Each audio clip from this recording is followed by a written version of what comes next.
সুধী দর্শক মণ্ডলী, আপনাদেরকে সালাম রইল। আমি শামসুন বলছি। দেখাচ্ছি আজকে একটা চিজ বল কি করে তৈরি করতে হয়। সেটা হবে পটেটো চিজ বল। আসুন উপাদানগুলো দেখাচ্ছি।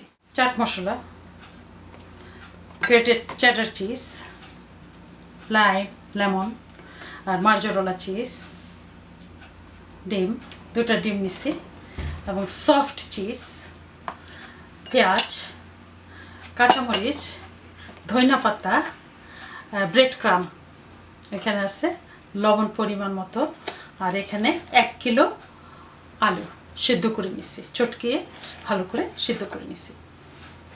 আমি এখানে চাট মশলা দিচ্ছি 2 চামচ।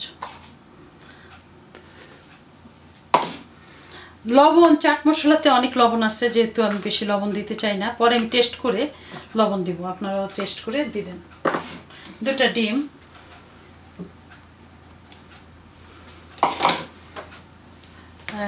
কাঁচামরিচ আপনারা যতটুকু ঝাল খান ততটুকু দিবেন, বেশিও দিবেন না কমও দিবেন না, যেন কাঁচামরিচটা ঠিক মতো হয়। গ্রেটেড চিজ, চেডার চিজ আপনি দিবেন,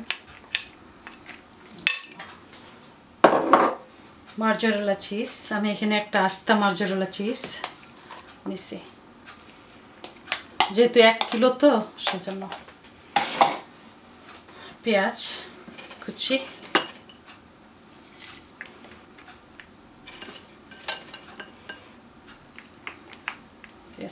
ধনিয়া পাতা, ধনিয়া পাতাটা একটু বেশি দিলে ভালো লাগবে যেহেতু কাবাব।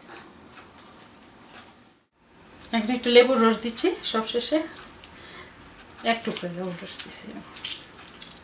হাতটা ভালো করে ধুইতে ভুল করবেন না কিন্তু। দর্শক, গোল করে নিছি, হাতে গোল করে এটা একটু চ্যাপটা করে একটু চিজ, সামান্য একটু চিজ দিয়ে দেবেন ভিতরে।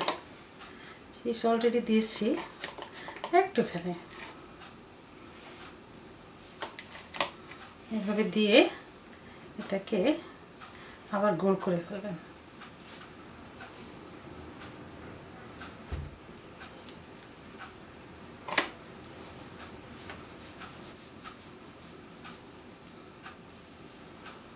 আরও একটা দেখাচ্ছি এভাবে।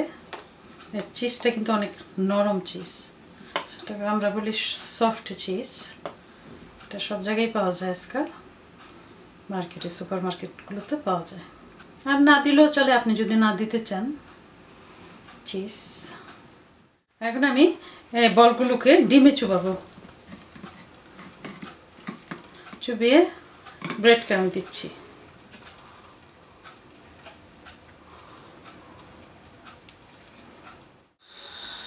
এখন আমি এটাকে ভাজতেছি গরম তেলে।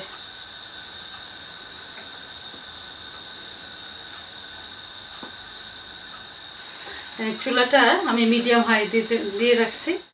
এটা ভাজা হয়েছে সুন্দর মতো, আমি উঠিয়ে ফেলবো। সব মিলে 3-4 মিনিট লাগে, এর চেয়ে বেশি না, কারণ এটা গোল্ডেন হলেই উঠিয়ে ফেলবেন।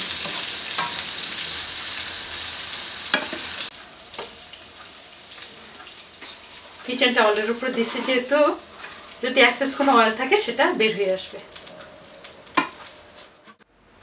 হয়ে গেল একটা সুন্দর খাবার, আপনারা খাবেন আশা রাখি। আগামীতে আবার ফিরে আসবো নতুন কিছু নিয়ে। আপনারা আমার জন্য দোয়া করবেন। খুদা হাফিজ।